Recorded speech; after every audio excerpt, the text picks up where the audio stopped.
ponche de información y ya tú decides qué hacer con él, pero de mí no va a quedar porque a ti ya te di lo que te tenía que dar. Sin embargo, me topé con un texto. Ahora traigo mis libros, no traigo ordenador, pero me topé con una reflexión de Epicteto en su libro Las Disertaciones. Bueno, no es un libro escrito por él, son las lecciones de clase recogidas por su discípulo Arriano, en el que habla sobre la angustia. Es el capítulo 13 del libro segundo. Y decía: cuando miro a alguien angustiado, me pregunto, ¿qué querrá ese? ¿Qué querrá ese que no depende de él? Porque si solo quisiera lo que depende de él, no estaría angustiado. Entonces parece que Epicteto dice que la angustia es querer cosas que no dependen de ti, ¿no? Y pone como ejemplo a un cantante, ¿no? Dice: el cantante, el problema de los cantantes no es que nada más quieren salir a cantar y hacer su trabajo bien, sino que además quieren el aplauso de la audiencia. Entonces, en una de esas cosas van a fallar. Una de esas cosas depende por entero del cantante, y es cantar bien, hacer bien su chamba. La otra no depende de él. Dice Epicteto: somos unos desdichados los que nos angustiamos por ejemplo, por poner un caso palpable, por la opinión de los demás ante lo que hacemos o dejamos de hacer.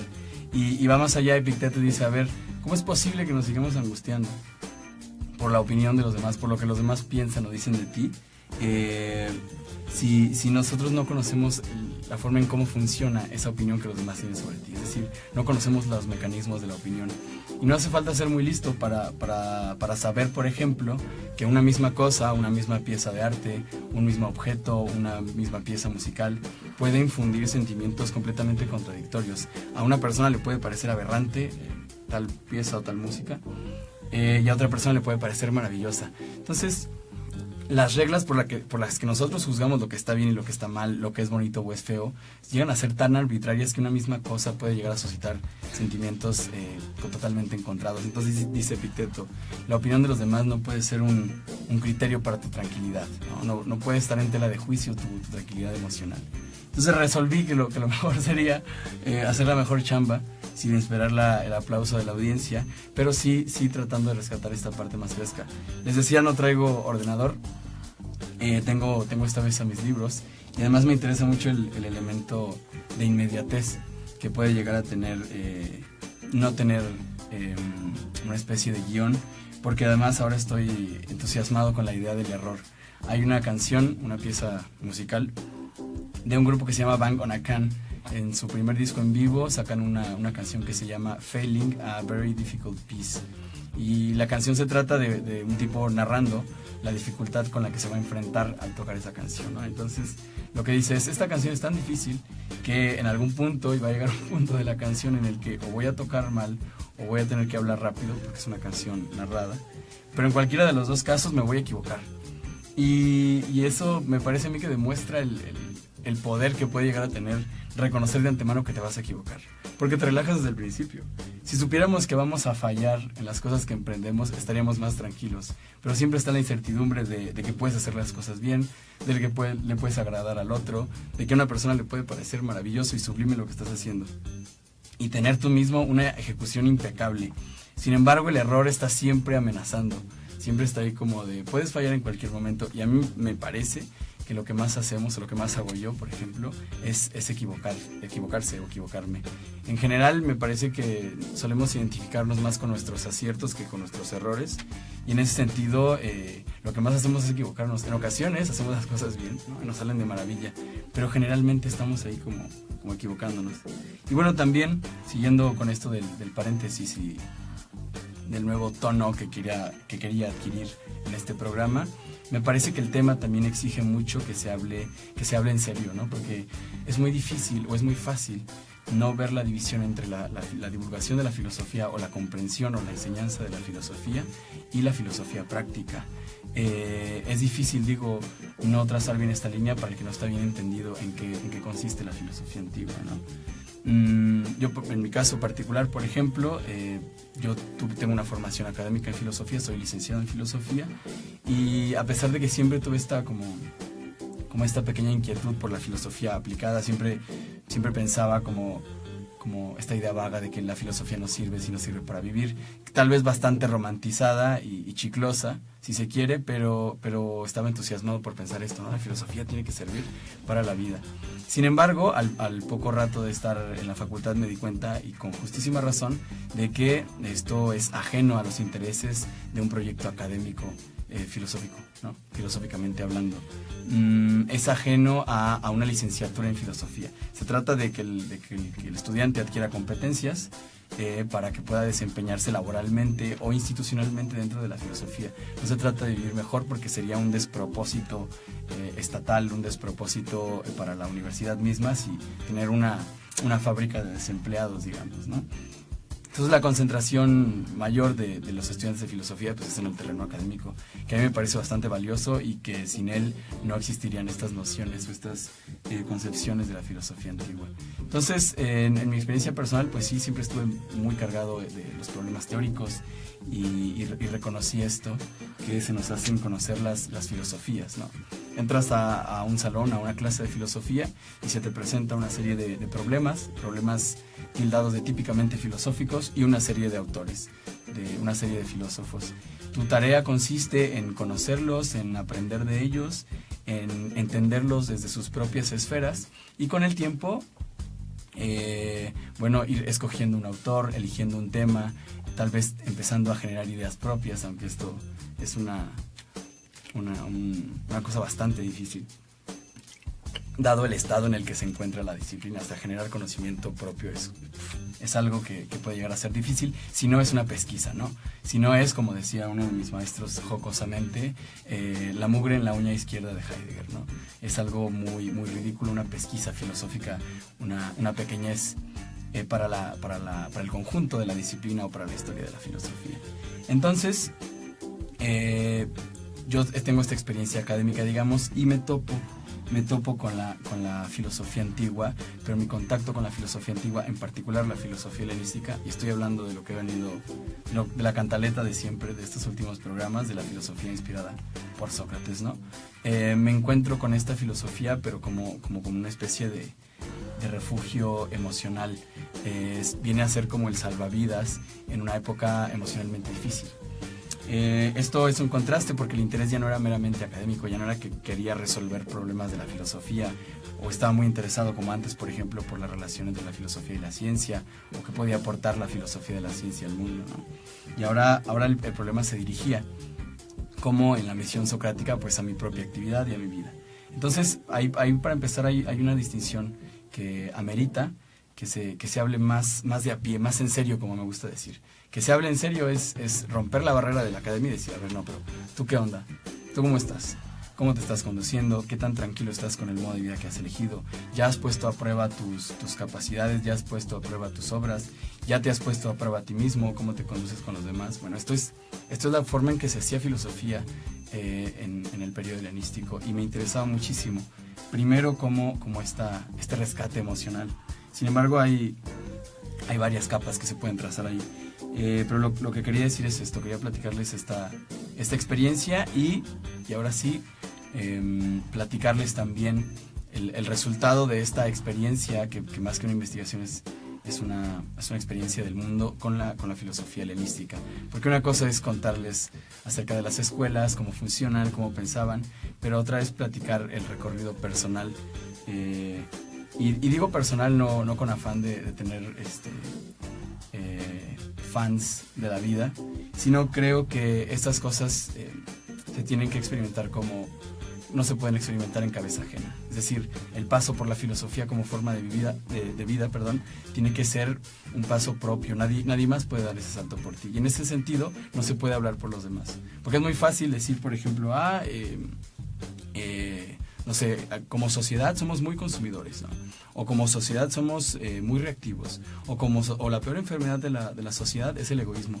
Bueno, pues sí, es a lo mejor fácil tomarle el pulso a la cultura y decir, la peor de las enfermedades es tal o cual. Pero creo que hay personas que siempre van a constituir la excepción, y por eso mismo se tiene que hablar siempre en primera persona cuando se trata de una experiencia tan vital como tomar tu vida en tus manos. Entonces, les platico cuál ha sido mi experiencia y pues mi nivel de comprensión de estos asuntos, y lo digo así como un nivel porque creo que, o si algo he aprendido es que siempre puedes reconocer el error y siempre puedes tener que dar pasos hacia atrás y decir, a ver, creo que esto no lo había entendido del todo, aunque llevo un rato trabajando con esto.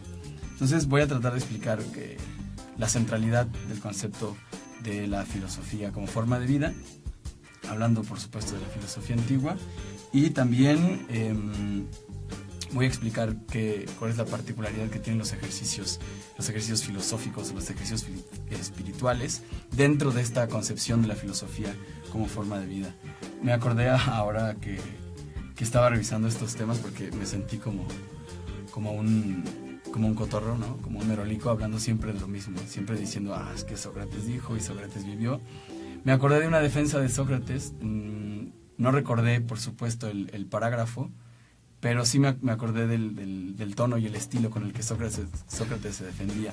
En alguna ocasión alguien le dice, Sócrates, ¿por qué siempre estás hablando de lo mismo? Sócrates, tú siempre dices las mismas cosas. Siempre vas por la vida diciendo que la virtud y que la verdad y que tal, ¿no? Sócrates le dice, sí, siempre digo las mismas cosas y además sobre los mismos temas. Lejos de asustarse o de sacarse de onda, dice, no, por supuesto, yo siempre estoy diciendo lo mismo.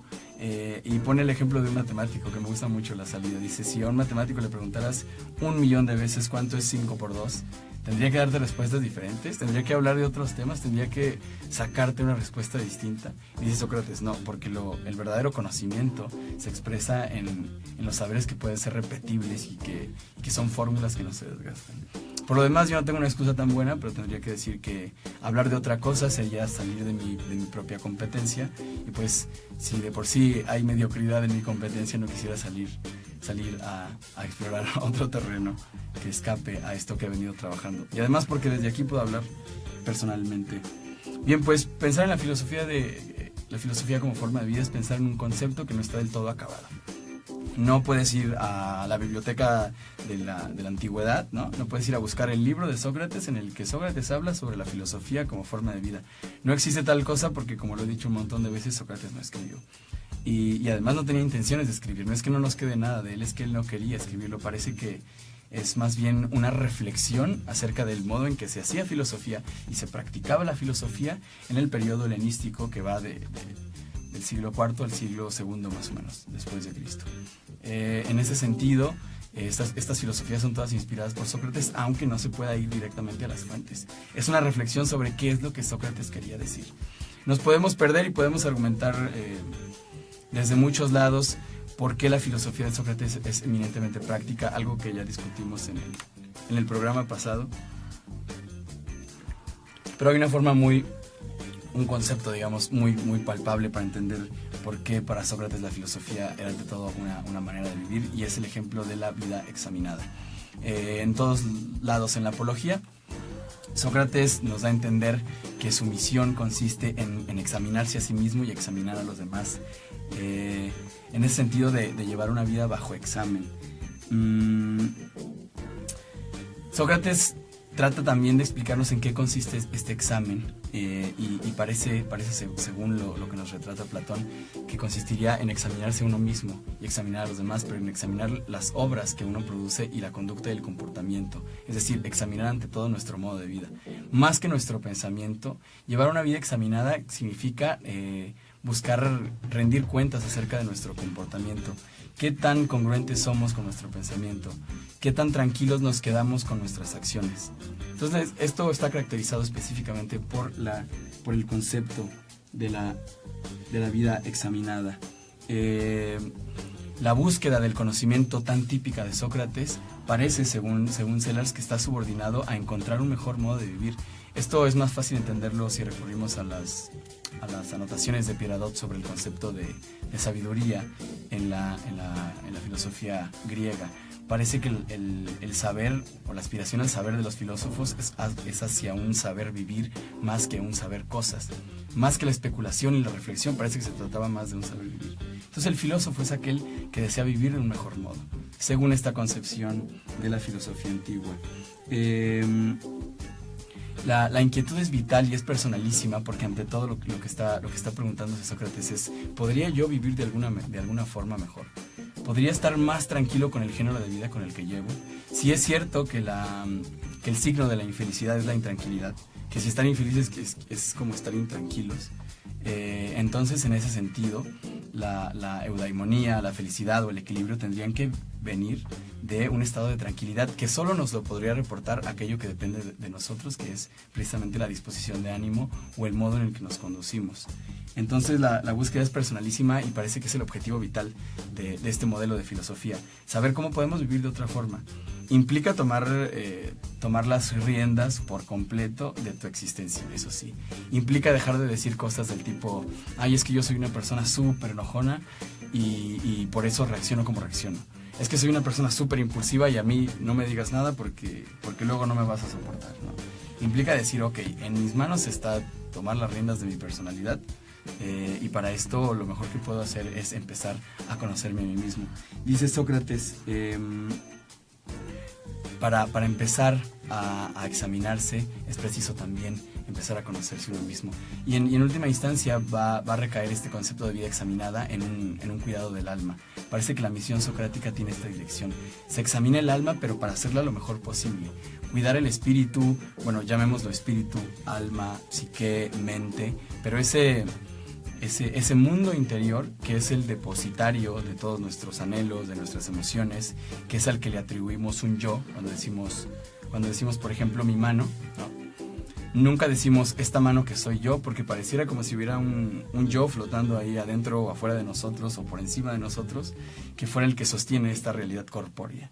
Entonces, eso a lo que llamamos alma, que probablemente es una invención socrática, según la perspectiva de Taylor, es lo que debemos hacer mejor, es lo que debemos procurar, es lo que debemos cuidar.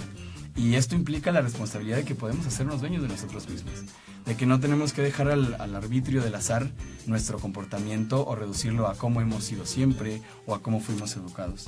Es una toma de conciencia de la responsabilidad que implica tomar tu vida en tus manos. Pero como les decía, lo que se tiene que examinar son las obras. Y terrenalmente hablando, me parece que es el ejercicio filosófico más difícil. Lo platicaba ayer con mis amigos del taller al que ya los invité, y les decía, ¿cómo nos describimos? Les preguntaba. ¿Cómo nos describimos a nosotros mismos? Generalmente me parece que somos muy optimistas, ¿no? Decimos, yo soy una persona muy altruista, muy alegre, que nunca se deja vencer. Nos encanta contarnos estas historias para dormir a gusto, ¿no? Yo soy una persona que lo puede todo. Es más, y esta es típica, no, yo si quisiera podría hacer tal o cual cosa, ¿no? Porque yo tengo esto adentro, ¿no? Mucha gente que dice, mi novio es muy inteligente, pero es muy flojo, ¿no? Y es como de, ok, si fuera lo suficientemente inteligente, pues me parece que tendría la inteligencia para no ser flojo. Entonces, somos muy optimistas, creo, con la forma en la que nos tratamos a nosotros mismos y nos vemos. Y no tiene nada de malo, no estoy aquí para ponerme a juzgar moralmente esta actividad, pero sí, incluso creo que tiene ventajas para la sobrevivencia. Si nadie te echa porras, pues te las echas tú. Y si te sientes aislado y solo, pues empiezas a levantarte el espíritu para continuar con la fuerza que necesitas todos los días. Sin embargo, puede llegar a ser peligroso para llevar una vida examinada, filosóficamente hablando, porque nos mantiene en un plano de la condescendencia. Somos demasiado buenos con nosotros mismos, nos tratamos demasiado bien, nos pasamos todo. En ningún momento decimos, voy a llevar una examinada. Es más, la actitud más común y más justificada sería, ¿y por qué tengo que llevar una vida examinada, no? Yo porque tengo que rendir cuentas y ser mejor persona para los demás, para con mis emociones y para con la naturaleza. ¿Por qué tendría que hacerlo? Me parece que uno de los ejemplos más curiosos o más chistosos de esto, y es bueno que lo observemos, es las cosas que pondríamos en una página de citas, ¿no? Mi nombre es Alan Argüello, tengo 28 años, soy amante de la naturaleza, me gustan los paseos en bicicleta, soy un guardián de experiencias vitales. Según el Tinder, entonces yo soy el Buda, básicamente, ¿no?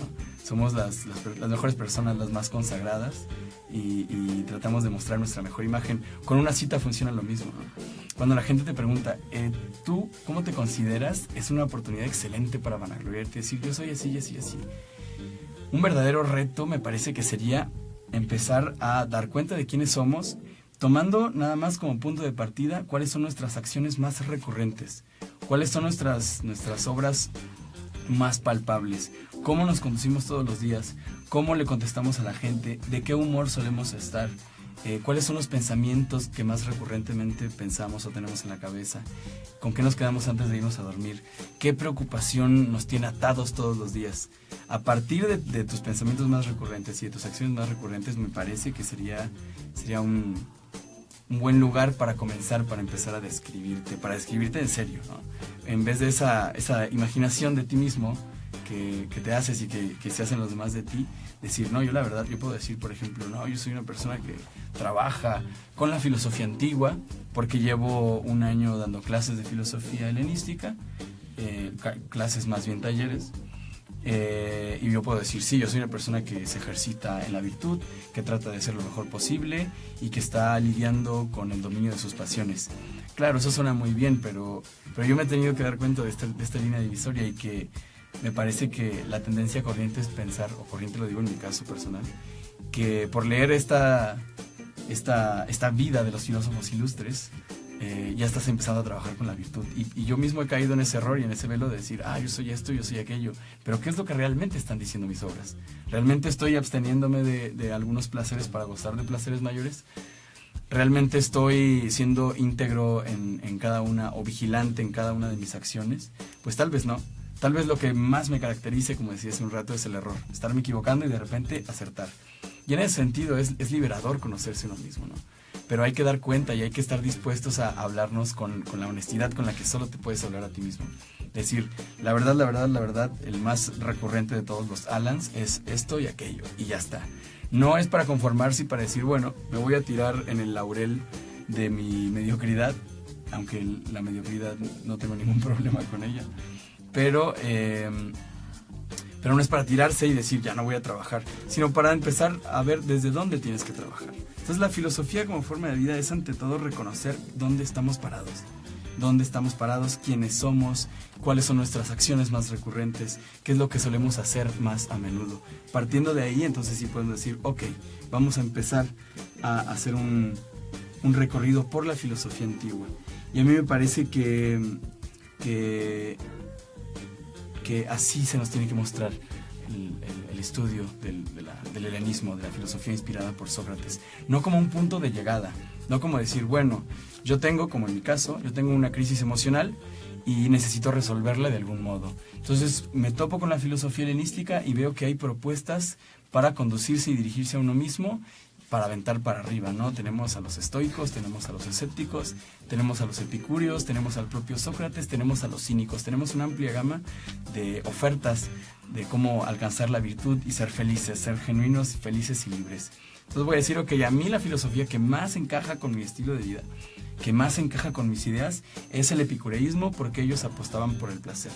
Entonces voy a hacerme epicureísta y voy a empezar a hacer prácticas epicureístas.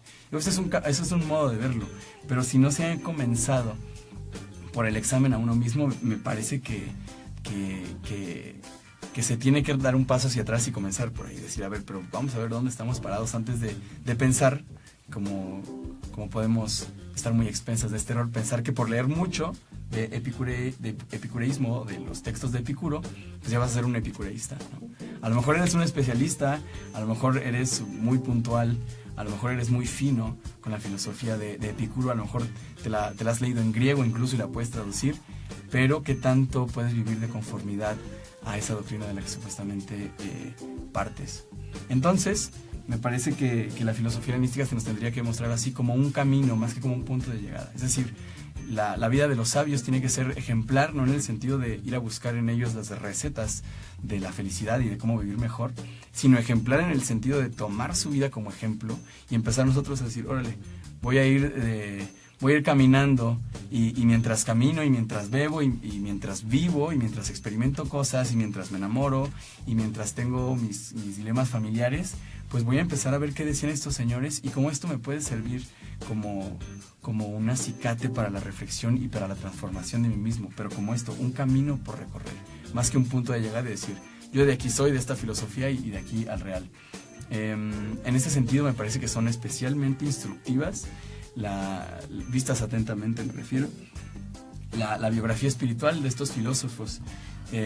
La mayoría de las escuelas helenísticas son el resultado de un recorrido de varios maestros, de tropiezos, de errores y de cambio.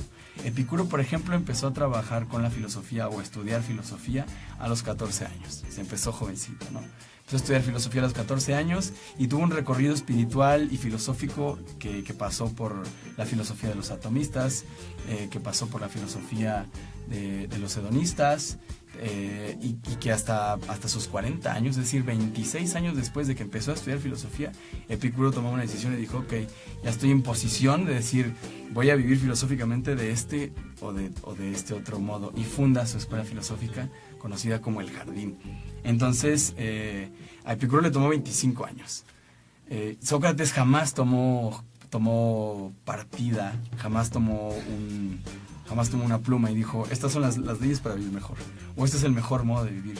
Lo que más caracteriza a Sócrates es esa búsqueda permanente, que no se terminó a sus 70 años, jamás se consagró y dijo, este es el mejor modo de vivir. Siempre practicó la filosofía y siempre practicó lo que a él le parecía que era correcto, pero nunca se sentó a decir, estos son mis dogmas y estas son las formas en las que un hombre debe vivir mejor. Esto tiene que ser aleccionador, esta biografía espiritual de los sabios tiene que ser aleccionador para decir, ok, ¿y nosotros quiénes somos? Para ya empezar a tomar caminos tan arriesgados como elegir una forma de vida. A veces pienso que nos dejaron muy chavos, por ejemplo, la responsabilidad de elegir una carrera. Tienes 17 años, sales de la prepa y tienes la responsabilidad de decidir qué es lo que vas a hacer el resto de tu existencia. O sea, a qué es a lo que te vas a dedicar para siempre, qué es lo que vas a hacer la mayor parte de tu tiempo, de qué te vas a enorgullecer, de qué vas a hablar mayormente, en qué vas a hacer tu expertise. A los 17 años tomas esa decisión y puede que llegues a los 50 y digas, no estoy seguro. Muchas de las personas que más me interesan eligieron su carrera bastante tarde. Yo, por ejemplo, elegí bastante tarde, tal vez más por renuencia que por otra cosa, pero fue una elección de la que no me arrepiento y al contrario, considero que es la mejor elección que he tomado. Pero estas cosas toman tiempo y aprender a vivir, y esto nos lo enseña la filosofía helenística, puede tomarte toda la vida.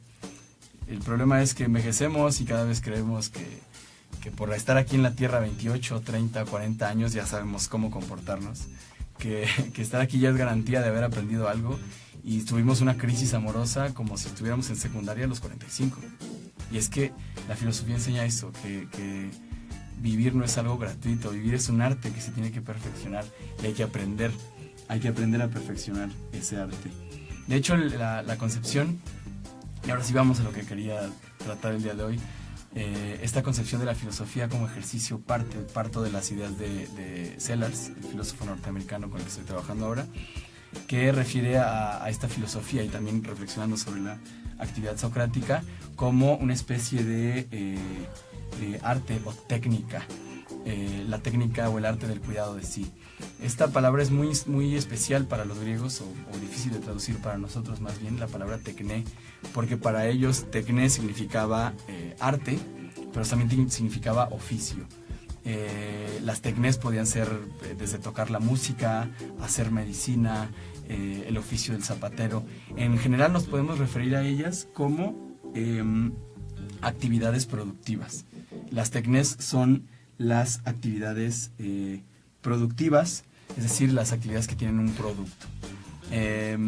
Sellars trata de entresacar qué clase de tekné podría ser esta de la filosofía como forma de vida, después de haber quedado clarísimo que lo primero es emprender un examen socrático acerca de cómo debemos vivir, conocernos a nosotros mismos y luego ahora sí entrarle a la búsqueda de, ok, ¿cómo he de vivir? Bueno, ¿qué clase de técnica voy a utilizar?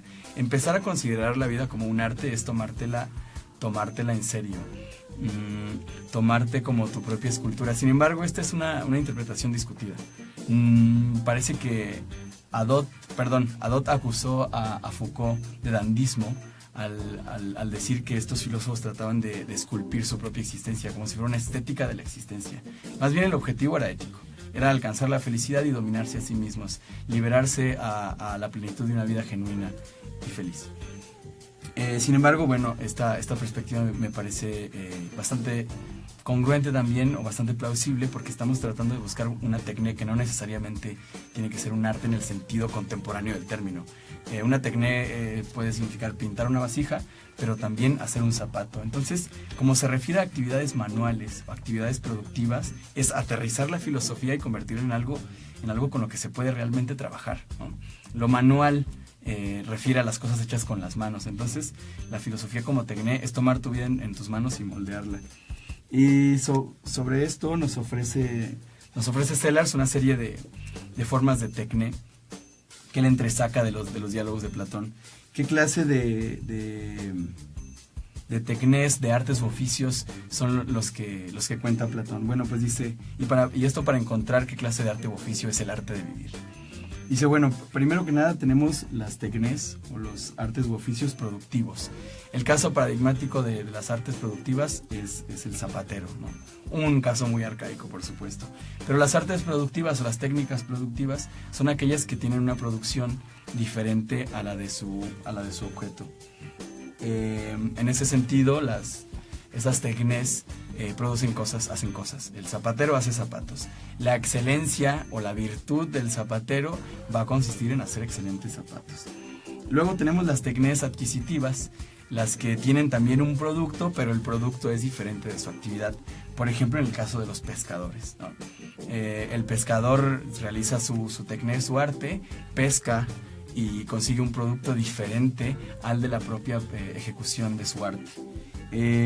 La eficiencia, la virtud o la excelencia en este tipo de artes u oficios o técnicas puede verse a través del producto también. Si conseguiste una gran cantidad de peces, es que eres un excelente pescador. Luego tenemos las tecnés o artes performativas, que se acercan un poco más a nuestro concepto artístico. Por ejemplo, en el caso de la danza. La danza es una tecné performativa, ¿sí? Porque su objetivo fundamental no es distinto de la ejecución del propio arte. Es decir, la excelencia se va a mirar en la calidad de la performatividad o de la acción que estamos ejerciendo. Una bailarina, por ejemplo, no tiene un producto diferente al baile.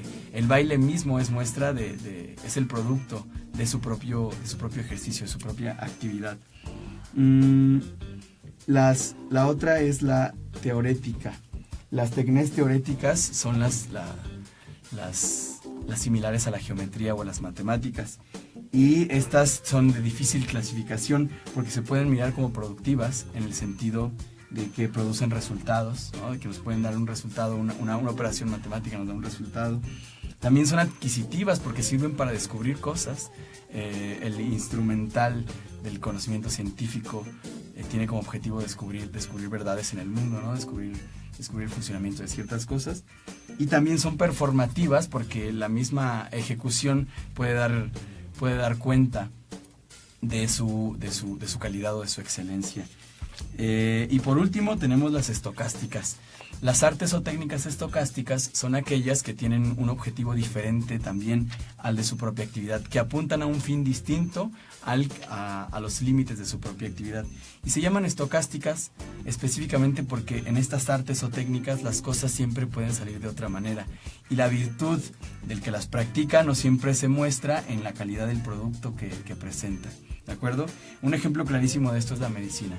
La medicina es un arte estocástica porque apunta a un bien diferente al de la propia práctica de la medicina, que es la salud. La medicina apunta hacia la salud, pero un excelente doctor no puede garantizar la salud porque está lidiando con algo que no depende enteramente de él, que es la idea de que todos nos vamos a morir. Bueno, el hecho de que todos nos vamos a morir impide que el arte de la medicina sea otra cosa que un arte estocástico, porque las cosas pueden salir bien o mal y no siempre va a depender de la habilidad del que las empuñe. En este sentido, el buen médico pues se puede medir en relación a ¿hiciste todo lo que estaba dentro de ti? ¿Sí o no? Bueno, si lo hiciste, perfecto. Entonces, para tratar de encontrar a qué clase de arte o técnica se puede referir el arte o técnica del cuidado del alma, el arte o técnica del saber vivir, el arte de vivir, para decirlo en pocas palabras, Sellars recuerda que en el Alcibiades y en el Gorgias, dos textos platónicos, Sócrates se refiere como análogamente a la gimnasia y a la medicina precisamente como formas análogas del cuidado del cuerpo. Estas son las únicas que en rigor se tendrían que ver con el cuidado de un componente de nosotros. Entonces, la técnica que estamos buscando, el arte o técnica que estamos buscando para vivir se tendría que parecer o tendría que tomar como modelo a la gimnasia o a la medicina. La gimnasia y la medicina en un primer sentido serían estocásticas porque apuntan a un fin diferente del que su propia actividad amerita. La medicina hacia la preservación de la salud, hacia la reparación de la salud, y la gimnasia hacia la preservación de la misma, de la salud corpórea. Entonces dice Sellars que esta es nada más una parte del funcionamiento de estas técnicas humanas. Hay otra característica más importante de estas dos y la podemos encontrar en su objeto. El objeto de estas dos, dice Sellars, es transformar a su huésped, transformar a la persona que las está recibiendo o que las está practicando. En ese sentido, el arte que estamos buscando tendría que ser de tipo transformativa. Tendría que ser estocástica en el sentido de que las cosas pueden salir no necesariamente bien, pero su objetivo fundamental es transformar el alma de los individuos. Regresamos a lo que decíamos, el objetivo de esta técnica es transformar la propia existencia. Y el análisis de las técnicas nos puede dar una panorámica de qué clase de ejercicio es este que configura la filosofía como forma de vida. Y es que todas las técnicas se pueden distinguir por su actividad, o por su producto, o por su efectividad. En todos los casos estamos hablando del ergón, de lo que los griegos entendían como ergón, que es esto, la actividad productiva que realizan las técnicas o las artes. En ese sentido, ¿cuál es el ergón de la vida? Pues el ergón de la vida son las obras, las acciones y las formas que tenemos que comportarnos con nosotros. Como en cualquier otra técnica, lo fundamental, y como en el aprendizaje de cualquier otra técnica, lo fundamental, además del conocimiento, racional de los principios que dirigen ese arte. Por ejemplo, yo quiero ser zapatero y sé todo lo que hay que saber sobre zapatos, ¿no? Conozco las medidas, sé cuáles son los instrumentos, los he visto, conozco muy bien por su nombre todas las partes de un zapato, conozco muy bien todos los tipos de tela con los que se puede hacer un zapato. Sin embargo, hay un componente fundamental que falta para que podamos estar en posición de aprender esa técnica, y el componente evidentemente es el ejercicio.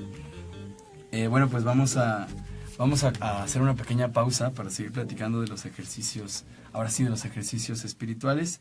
Vamos a escuchar una rola de Juan Carrión que se llama No venimos de shopping, y espero que la disfruten y regresamos en un momentito.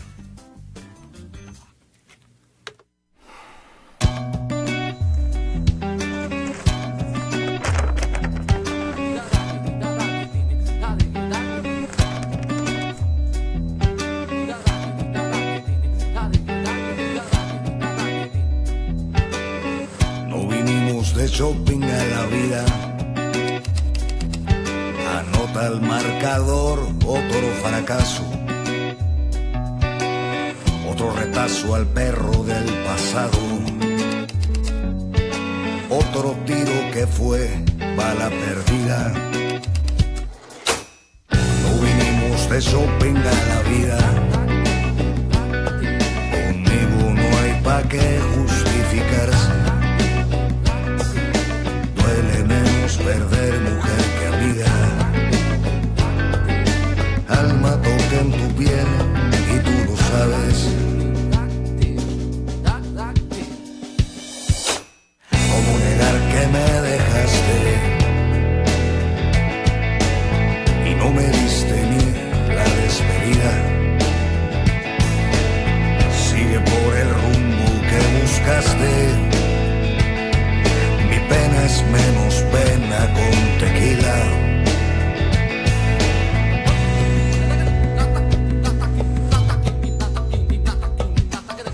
No vinimos de shopping a la vida,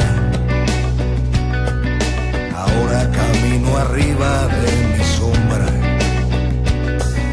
El mundo rueda entre la venta y compra, y también ruedas tú. ¿Quién lo diría? ¿Cómo negar que me dejaste y no me diste ni la despedida? buscaste. Mi pena es menos pena con tequila. ¿Cómo negar que me dejaste? Y no me diste ni la despedida. Sigue por el rumbo que buscaste. Mi pena es menos pena con tequila. Querida, me voy para otros lares. Si recuerdas mi risa, escucha lo que canto. No vinimos de shopping a la vida.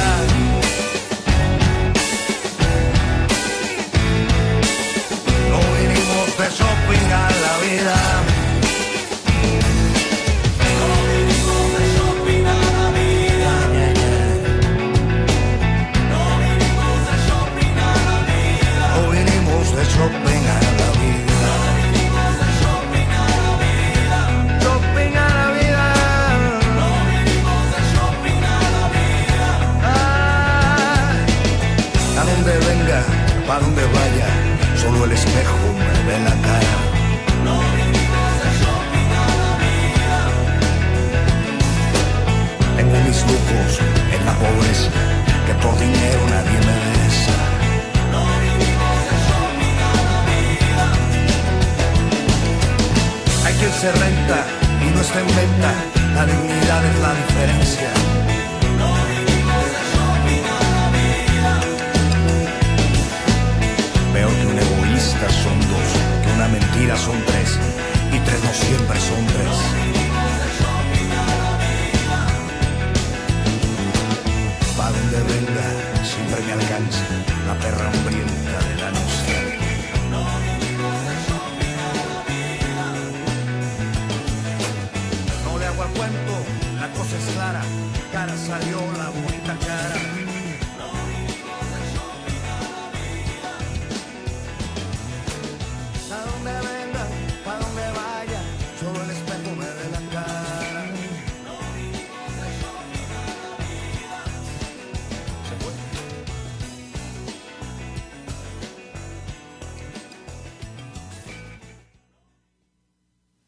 Buenas tardes. Sean bienvenidos de regreso a su programa Café Filosófico.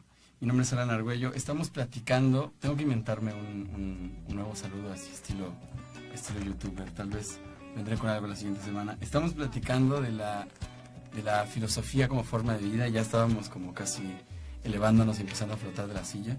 Me parece que es buena idea regresar y empezar a recapitular un poquito, pero veíamos, o al menos este es como se los platicaba al principio, este es el resultado de una experiencia, de una determinada forma de interpretar la filosofía antigua. Evidentemente no es ni la única, ni está exenta de crítica o exenta de una interpretación distinta. No es que la filosofía antigua sea toda así, no la estoy pintando ahora, pero sí es una interpretación compartida por muchos especialistas de la filosofía helenística, y de cuya comprensión más experiencial que literaria, más de a pie, más de la vida cotidiana, estoy tratando de platicar acá. Y esto es, como les platicaba desde el principio, pues el resultado de tratar de incorporar estas lecciones, estos pensamientos, estas sabidurías de los filósofos de la antigüedad a la vida práctica. Y les platicaba que el componente fundamental, que ahora lo comprendo así, de la lección que nos puede dar Sócrates con su vida, es llevar una vida examinada, es dar cuenta de quiénes somos y en última instancia tratar de conocernos a nosotros mismos. ¿Cómo? Por forma de la observación, por estar observando nuestros actos, por estar observando nuestras obras y nuestras acciones. En este sentido, lo que se busca es el lema griego famoso del gnotis auton, el conócete a ti mismo. Este lema estaba pintado o estaba inscrito, no sé si tallado, en el oráculo de Delfos, y para los griegos significaba, ante todo, al menos desde la interpretación de Carlos García Gual, un helenista bastante reputado, significaba: no creas que eres un dios, no te creas que eres una divinidad, no creas que lo puedes todo. Conócete a ti mismo significa desde esta perspectiva, conoce tus errores, conoce tus tropiezos, conoce tus limitaciones. Y a mí me parece que es la mejor forma para comenzar a trabajar con la vida. Nos encantaría pensar que esto es un retiro de fin de semana y decimos, bueno, esto lo soluciono en una semana, y siempre vamos por la vida tratando de solucionar cosas, ¿no? Siempre tenemos un pendiente, una preocupación, y vamos ahí a ver cómo soluciono esto, cómo lo arreglo, y de repente estamos buscando píldoras. En los 90s, un libro de filosofía de Louis Marinov fue bastante criticado y es muy famoso, quizá lo conozcan, se llama se llama Más Platón y Menos Prozac. Y fue muy criticado por sus colegas o por el gremio de filósofos, porque parecía que estaba convirtiendo la filosofía en píldoras sencillas, en frasecitas optimistas, supuestamente con el objetivo de alivianar a quien lo leía, ¿no? De dejar el Prozac y empezar a leerse unas frasecillas de Platón para transformar la existencia. Yo concuerdo con los críticos en que esto es un poco más complicado que eso, y tiene que partir de una pugna con tu propia actividad y con la forma en cómo te diriges y te conduces, ¿no? Pero bueno, me parece que esta es la primera gran lección, y que nos puede llegar a tomar, como a estos filósofos, años. El segundo paso sería entonces empezar a ver qué clase de técnica necesitamos para vivir mejor, si es que la vida es una técnica, si es que no venimos todos arrojados y entregados a vivir azarosamente y a nunca hacernos dueños de nuestras emociones y de nuestras acciones. Entonces estábamos tratando de buscar qué clase de técnica o qué clase de arte es este arte de vivir, en qué consiste, y consensuamos que tiene que ser un arte transformativo porque tiende hacia la transformación, ya no del cuerpo como la gimnasia y la medicina, sino del alma, que es lo que más le importaba a Sócrates, el cuidado del alma, el cuidado de sí. Ya lo interpretarán así comentaristas posteriores. Entonces vemos que para aprender cualquier técnica o cualquier oficio, lo primero es tener el conocimiento, el logos que decían los griegos, el conocimiento de ese arte o de ese oficio. Sócrates insistía muchísimo en que una persona y en esto están basados muchos de los diálogos de Platón, una persona que realiza un arte o un oficio tiene que saber qué es lo que está haciendo. Tiene que saber con qué está lidiando. Si no puedes dar cuenta de tu actividad, entonces no la sabes. Si no se la puedes explicar a tu abuelita, entonces no lo sabes. Tú puedes decir, no, pues yo soy un experto de la política. ¿Y en qué consiste la política, querido Alan? Y si no sé cómo responder según el examen platónico, entonces no tengo ni idea de qué es lo que estoy haciendo. Para un experto, dar cuenta racionalmente de lo que está haciendo es una cosa sencilla. Ya cuando lo has hecho demasiado, lo puedes explicar sin ningún problema desde cualquier punto de vista. Entonces, primero es entrenarse en los aspectos racionales o teóricos más bien del arte que queremos perfeccionar. En ese sentido tendríamos que poder dar cuenta de ellos sin ningún inconveniente. Y esto lo hace para poner hincapié, o Sellars lo rescata para poner hincapié en lo muy importante que es el aprendizaje de la teoría en filosofía. También es fácil correr el riesgo de, cuando se habla de filosofía como forma de vida, entenderla como una mera actitud y despachar la teoría y decir, no, si la filosofía es una forma de vida, ¿para qué me voy a andar con rollos teóricos? Mejor me pongo a vivir. Sin embargo, hasta el cinismo tiene ciertos principios racionales que son necesarios para empezar a emprender la teoría. Si no, la vida no es significativa. Si no, es como vivir bajo un régimen distinto, completamente ofuscado, completamente alienado. Es como haber nacido en una disciplina y jamás haberla criticado y cuestionado. La filosofía tiene ese carácter crítico siempre, y en este caso no va a ser la excepción. Entonces, hay que aprender primero la teoría, porque la teoría generalmente ya es una tomada de pulso, ya es un paso hacia atrás, ya es tomar distancia de ciertas prácticas culturales o ciertos modos cotidianos de vivir. Pero hay que aceptarlo, porque si no, no funciona, porque si no, no podemos incorporar, literalmente hablando, hacer cuerpo las teorías con las que estamos trabajando si no las conocemos bien. Entonces, lo primero es la teoría, es el ejercicio, la teoría, y luego viene el ejercicio. El ejercicio es una etapa posterior, pero también súper necesaria del aprendizaje de cualquier técnica, porque tenemos que, además de conocer la teoría, como en el caso del zapatero, pues empezar a hacer zapatos, y empezar a reparar zapatos, y empezar a ponerles clavos, y equivocarse, y engancharse en un entrenamiento que tiene que redundar en ciertas obras, lo que hablábamos hace un momento del ergón o del erga, de ciertas obras que son el producto de esa técnica. Pero para ello vamos a fallar, ¿no? Hay que reconocer que vamos a fracasar. Tal vez nos salga bien al principio, tal vez la segunda vez no nos salga tan bien. Si corremos con esa fortuna, qué bueno, pero lo más natural es que no nos salga a la primera. Pero eso no tiene que impedir, como en la práctica de cualquier otra técnica o arte, que lo podamos perfeccionar y seguirlo practicando y practicando y practicando hasta que un día digamos, ya estoy más cerca de practicar el arte de vivir. En ese sentido, pues bueno, es particularmente instructiva la noción de Pierre Hadot de los ejercicios espirituales. Esta idea que estaría en el fondo de la filosofía como forma de vida, que articularía la filosofía helenística por entero, va a dar soporte precisamente a la forma de vida de las escuelas filosóficas. Nosotros pensamos la escuela como un lugar al que vamos un par de horas, tal vez 4 horas, más si estudiamos carreras que lo exigen más, pero que en última instancia es una parte relativa de nuestra vida. En las escuelas helenísticas antiguas, en particular en el epicureísmo, no nada más se asistía a la escuela en función del modo de vida que se practicaba, sino que se vivía en la escuela. Y la vida filosófica estaba articulada por un montón de ejercicios que le daban realidad y sustento a esta decisión filosófica que se había tomado de antemano.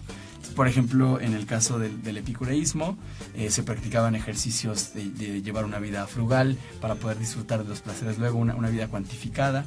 En el caso del cinismo, a pesar de que no era una escuela y de que no tenían una institución ni reglas ni dogmas establecidos, la actitud o el modo de vida era vivir también totalmente desprendido de los bienes materiales, pero en el caso de los cínicos era llevar al extremo la vida frugal, llevar al extremo la vida desarraigada de todo, soportar la intemperie, soportar el hambre, soportar la sed, soportar un montón de cosas a fin de hacerse lo suficientemente fuertes como para ser dueño de ti mismo. Entonces, todas las filosofías helenísticas tienen ejercicios, tienen prácticas que Hadot llama espirituales, tomando como punto de partida esta noción que es de San Ignacio de Loyola, pero reformulándola, y dice que son ejercicios espirituales porque comprometen la totalidad del individuo. Hay ejercicios o prácticas que son de orden físico, como estas que les platicaba, una dietética en la alimentación o el soportar ciertas pruebas físicas como aguantar el frío, aguantar la sed. También podía ser discursivo como el diálogo, la meditación. La meditación de los filósofos de la antigüedad es más reflexiva, más activa que la meditación oriental.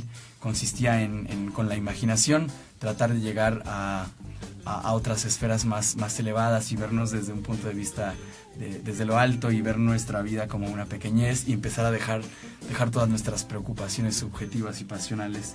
También los había de tipo intuitivo como la contemplación, y en fin, todos estos ejercicios tendían hacia la transformación del sujeto que los practicaba. Esta es la característica fundamental de los ejercicios espirituales. Son una serie de prácticas que van a articular la vida de los filósofos y que tienen como objetivo transformar por entero su vida. No es como de decir, no, pues voy a hacer este ejercicio filosófico media horita y me olvido. No, es un ejercicio constante, un ejercicio que se tiene que hacer.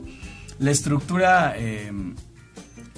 fundamental del ejercicio, tal como nos las refiere Musonio Rufo, y esa es una idea bastante común dentro de los círculos de la filosofía práctica, y también es una manera de ver otras prácticas espirituales, es una cosa muy sencilla. Primero hacer este recorrido, primero hacer este examen, y luego empezar a trazar una distinción entre lo que depende y lo que no depende de ti, entre lo bueno y lo malo, dónde vas a posicionar las cosas buenas y lo malas. Una vez que tengas a la mano esa distinción entre lo que depende y lo que no depende de ti, es decir, qué es lo que sí puedes hacer, cuál es tu idea de bien, cuál es la idea de bien que tú puedes enfrentar, tomar esa idea de bien como un criterio para la vida y empezar a vivir de conformidad a ella.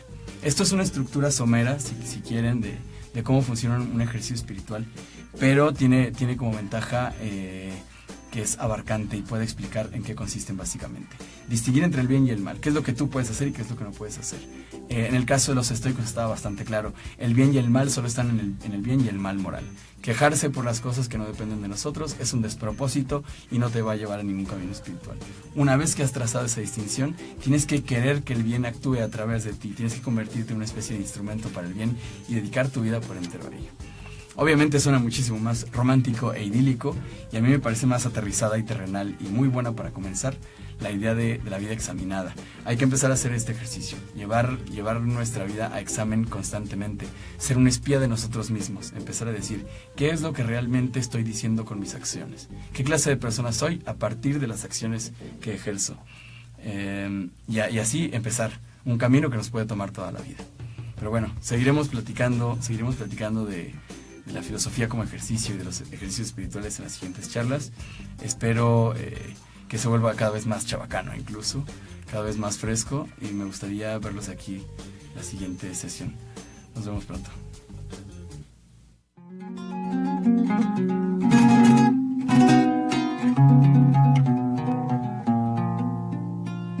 Radio Numancia, radio libre, donde las personas pueden decir lo que sienten y lo que piensan